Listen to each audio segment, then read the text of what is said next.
Anytime people hear computer, they always think say na laptop, abi maybe na computer desktop wey dem dey put on top desk.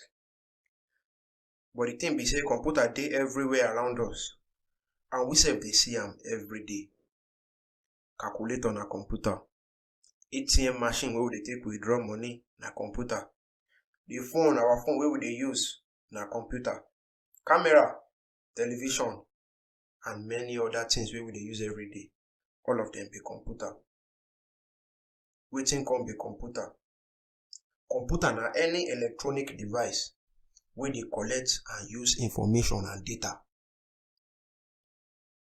Information na the thing wey be say you go tell the computer make e do. Data na small information wey no get meaning to you wey dey use the computer. Computer job na say make e organize the data so you go fit understand am. So computer fit store, e fit retrieve, that one na to collect something wey you store, and e fit process data. E fit store data, e fit retrieve am back, and e fit process am.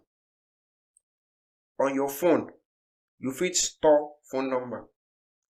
Anytime wey you need that number back, you fit retrieve am. Your camera, if you take picture, e fit store picture. Anytime wey you wan check that picture, e go show you. Your calculator, if you press 2 plus 2 for inside your calculator, e go process am, give you results. All these things na computer. Computer na any machine wey be say you go tell make e do something. E go process that thing wey you tell am make e do, and e go give you information on that thing wey you tell am. So na computer be this. Why we suppose dey use computer? Wetin be the advantage of computer?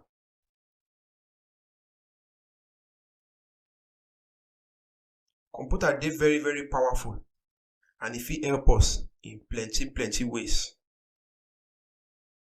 Computer na machine wey be say e fit make us sabi plenty things pass the things wey we don even sabi before. Many information wey be say we no know before, when we dey use computer, we go dey know that information. So na computer fit make us sabi many of the things wey be say we no know before. E fit give us new information. We fit use computer do work wey be say people go fit see am and hear am anywhere for this world. Like this one wey I dey do, na inside my house I take dey do am. But anybody for anywhere for this world, e fit hear wetin I dey do. We fit use computer network well. That one na say e fit help us connect with family. Remember when Facebook just come, people dey connect with their family on top Facebook. People dey even connect with their friends on top Facebook. Another thing be say computer fit help us connect with people wey be say we no even sabi before, even as we no comot our house. E fit help us sabi people wey go help us, people wey go help our business. Computer fit help us learn new work wey we fit take join body with the work wey we don dey do before. The new work wey we learn, e fit help us earn extra money, and extra money fit make our life dey easier. Computer fit help us relieve stress with games and with entertainment. Some people dey wey be say when they take their phone, na game dem dey take am play, dem dey take am relax. Some dey watch videos, maybe na online dem dey watch am. Dem dey take all those things, dem dey take am relax. So na another way wey be say computer fit help our life be this. So all this na the advantages of computer. Make we come go see the types of computer.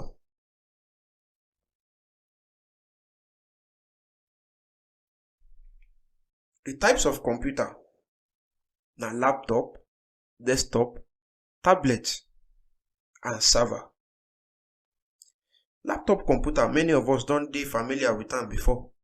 We don see am. Maybe we even get am. The major difference between laptop and desktop be say dem dey portable pass desktop. That one be say e dey easy to carry am waka, and we fit use am anywhere. Desktop computer, just as the name sound, dem dey place am on top desk or on top table. Na so dem design am. Dis ones big pass laptop and we no fit dey carry am waka anyhow. Tablet computer dem dey portable pass laptop.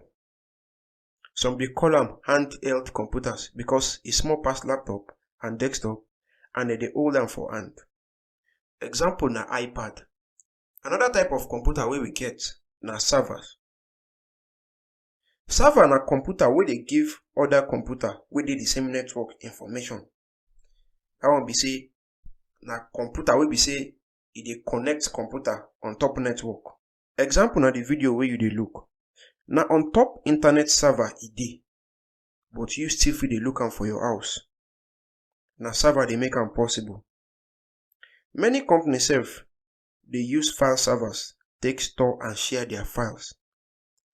Other types of computer wey we no mention for here na smartphone, video game, smart TV, wristwatch and many other type of computer. But the one wey we go focus on for dis course na laptop and desktop.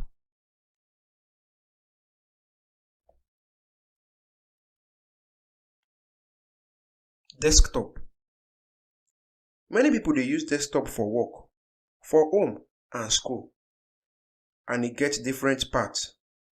Like monitor, na the monitor be dis. Monitor na screen, na just like television screen wey be say e go dey show us everything wey we dey do on top of the computer. CPU, some dey call am tower, but the full meaning na central processing unit. CPU be like engine wey dey run the computer. Na like car. You know say if engine no dey your car, e no go run. But some computers dey get dis engine inside dis monitor. Another part wey we go talk about na the keyboard.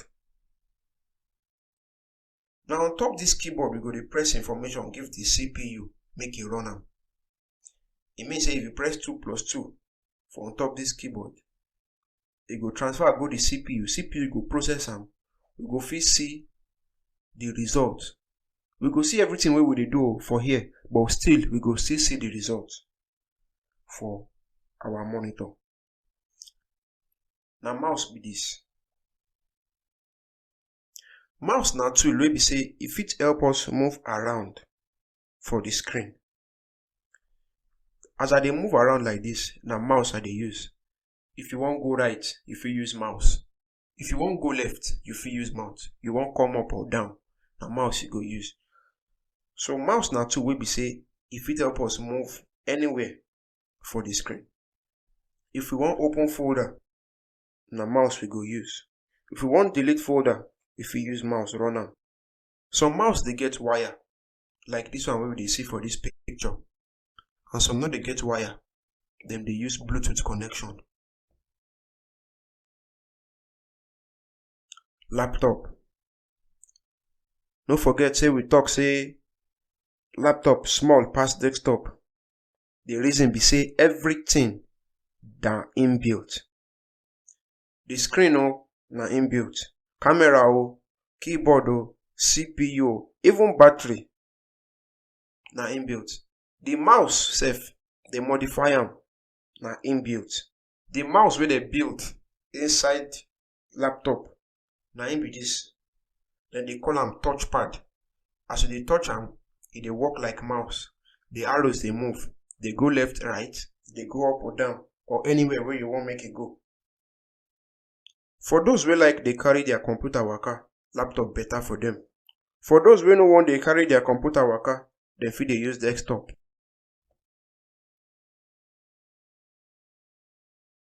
Make we talk about components of computer. Components of computer na things wey be say e dey make our computer run. If our computer no get am, computer no go run. The first one wey we go look na the hardware component. Hardware component na any part of the computer wey get physical structure. Part wey we fit touch. This part fit dey inside or e fit dey outside computer. Example na keyboard. You know say we fit touch keyboard. And another example na mouse, even camera and so on. The things wey we fit see and the things wey we fit touch. Maybe e dey inside computer or e no dey inside computer. All of them be hardware components. Software component na any instruction wey go tell the hardware component wetin e go do. Some dey call am program. Example be say make we dey play music on top our computer. Na the music player software wey we click na e go send signal to the speaker make e run the music. So the music player software na software component. E go send signal to central processing unit, and that one go send signal to speaker wey be hardware component, and then our speaker go come run the music. You see as everything dey work together. Data. Wetin be data? Data na small information wey no get meaning to you wey dey use the computer. Computer job na say make e organize that data so you go fit understand am. User. Na you wey dey use the computer, na im dem dey call user. So hardware component dem be physical parts, the parts wey we fit see. Software component na the instruction wey we dey give the computer. Examples plenty. For web browser, your browser for phone na software. WhatsApp na software. Facebook na software.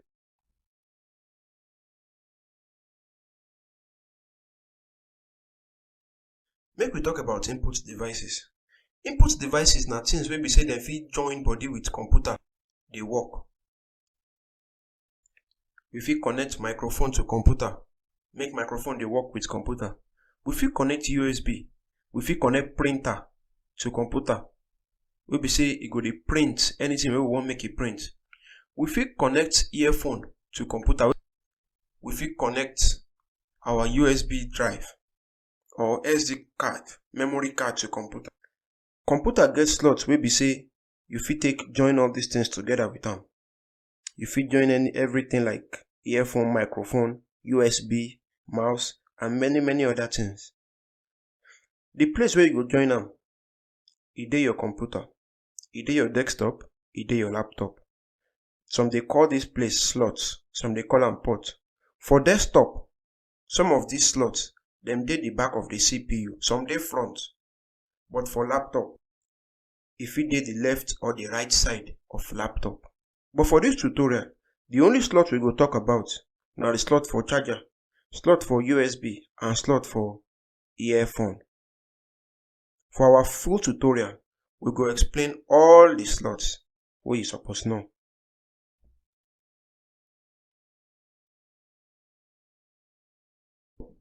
So na the side of laptop be this. Many of the laptops wey dem dey do now, anytime wey you see any slot, you go see the sign. For this one, they don show us say na where charger go enter be this. For this one, they don show us say na earphone be this. And for this one, they don show us say na USB port be this. If you just buy laptop, na here you go connect am. If you wan connect your flash drive, remember say we see flash drive the other time. Na flash drive be this. If you wan connect flash drive, na here you go put am. Maybe you get earphone, na here dem dey put am. So na slots and na ports be this.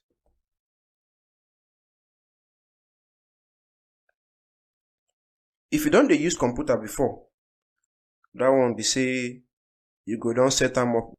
But if you just dey buy new computer, many shop wey be say dem dey sell computer, dem dey get who dey set am up. But if you no get who go set am up, or maybe you wan do am yourself, first thing na say make you comot the computer from the box. Maybe na laptop or maybe na desktop. Comot am from the box wey dem take pack am. And make sure say you keep your manual. You fit need am. That manual dey get instructions wey be say if you confuse, you fit go pick that manual, check am, e go give you answer. The next thing na say make we position the computer. If na desktop, place am for your table. Carry the CPU put beside am. Then carry the mouse and keyboard put am in front. like the mouse and keyboard wey we dey see for this picture.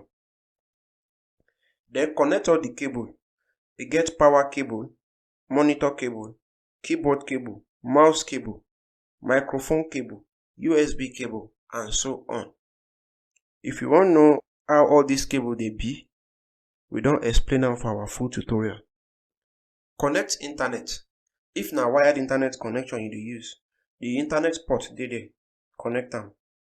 After you don connect all these things, make you come on your computer. Computer dey get on button. E go load Windows. E go ask you some questions like your name, your location. Most computers dey come with follow come software. But if you come need other software, or you need software wey no follow your computer come, you go need install am yourself.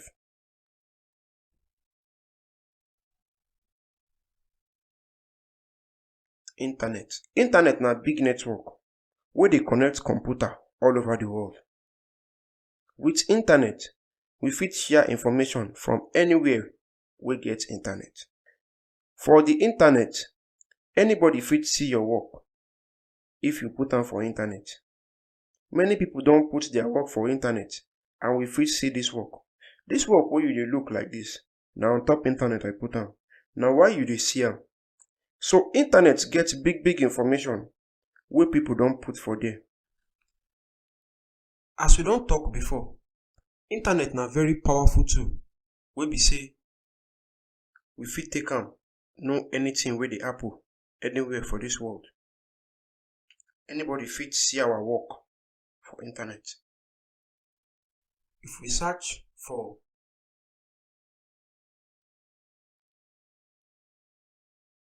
make we search for the number of people wey dey Ghana.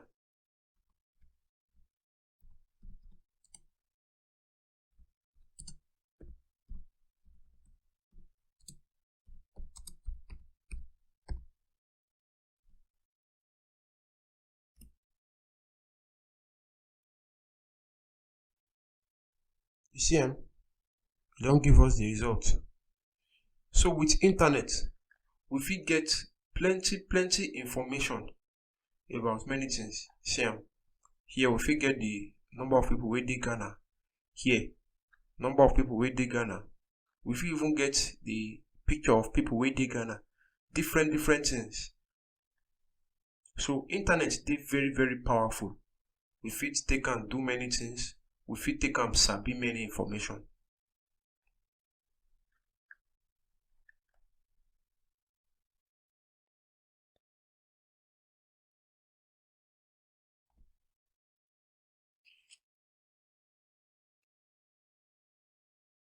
Google. Wetin be Google? Google na very powerful search engine wey be say e fit search for information if you need information, abi if you get question wey you no fit answer. You fit search for Google, Google go give you answers. Na example be this. If you wan use Google, Google website na google.com.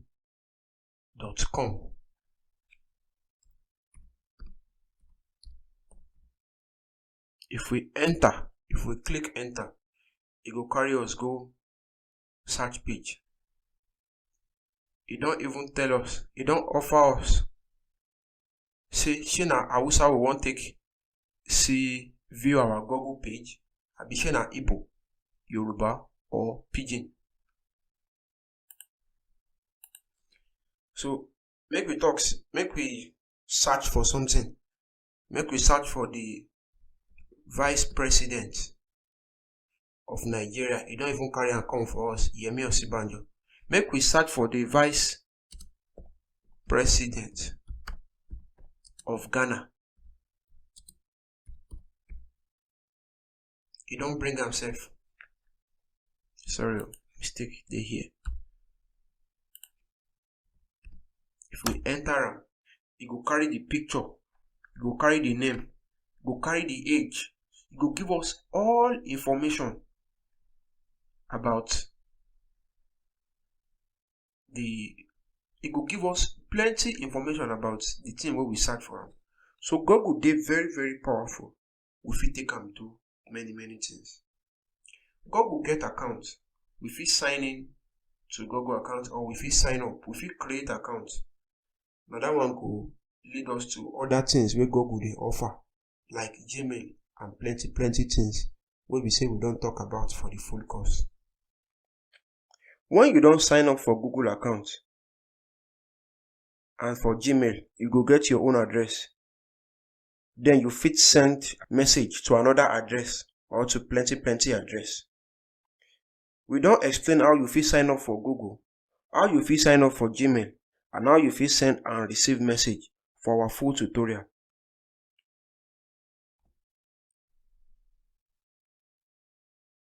I sure say we don hear about Facebook, we don hear about YouTube, Twitter, Instagram, WhatsApp, and the rest. All of them be social media. Social media na very powerful something wey fit help us connect with friends, with family, or people wey we no even know. E fit help us create brand. E fit even help us promote am sef, wey be say people wey we no know go dey hear am anywhere wey dem dey. E fit help us share the work wey we dey do with others, and e fit help us network with people wey go fit dey useful for us and for our business.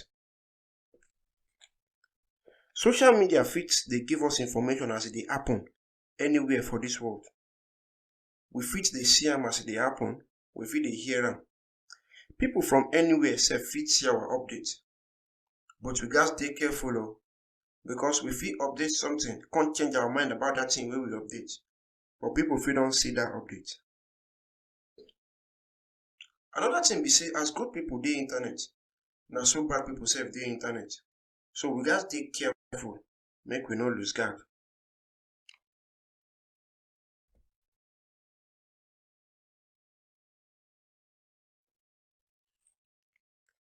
Protecting our computer. Protection dey very important for everybody o. As human being need protection, na so our computer sef need protection. So na two type of protection we go dey talk about. For this course. The first one na offline protection. The second one na online protection. But wetin come be offline protection for our computer? E mean say make we keep our computer safe, somewhere wey dey safe, wey be say people no go fit just dey go carry am anytime they want am, because e fit give them access to information wey be say na only us fit get, wey be say na only us suppose get access to. And if plenty people don dey enter your system, you no fit keep password, you no fit keep secret for inside your system.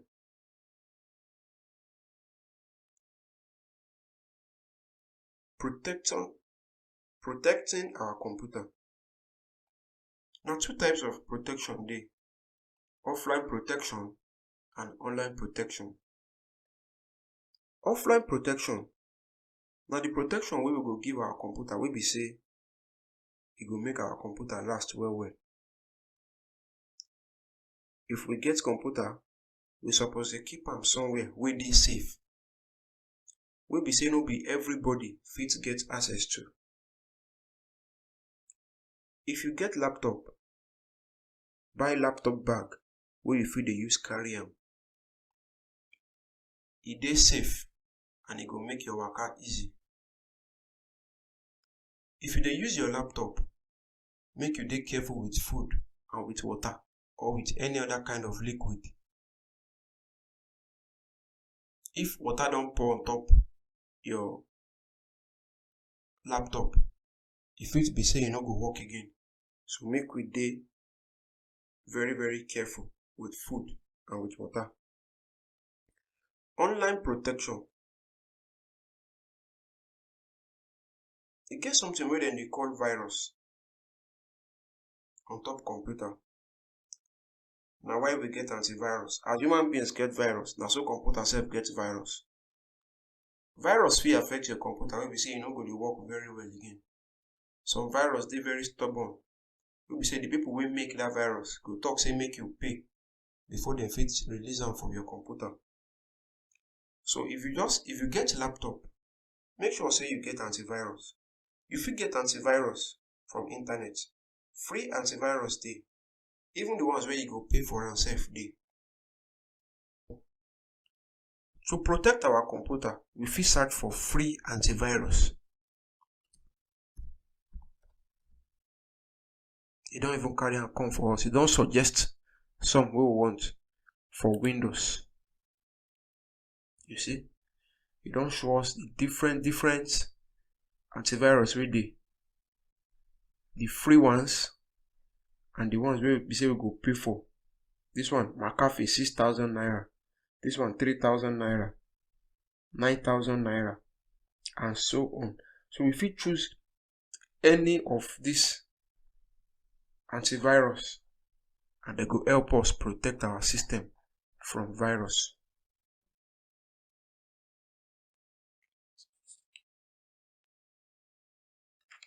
So make we dey keep our computers, make we dey update them. Software dey expire and software companies dey make new software every time. Make we dey try update our software if we wan make our computer run well. Make we dey keep our laptop clean. Make we download antivirus, make e help protect our computer. And another thing wey I wan mention be say, some people when dem get laptop, when they just buy am, they go overcharge am. No forget say the battery na inbuilt. The battery fit damage if you overcharge am. So if your laptop don full, comot your charger, use am. If e don low again, charge am. Or you fit charge am as you dey use am. That one go help protect your battery. But no be say you go off your system, come plug your charger. Just plug am, leave am like that. When no be say your battery low or anything happen, that one fit damage your battery.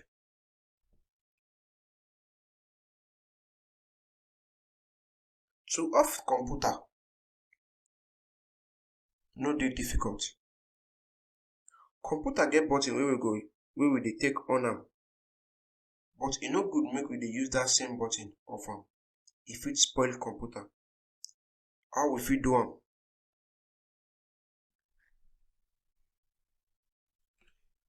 If we wan off our laptop, we go come here. E go carry out this page for us. If we click this round thing wey dey here, this circle wey dey here, na power be that. If we click am, e go ask us say, shey we wan make the system sleep? Shey we wan shut down? Abi shey we wan restart? So we go click shut down. Shut down go close all apps and e go turn off the PC. If we click am, our system go off. Now here we go end this tutorial.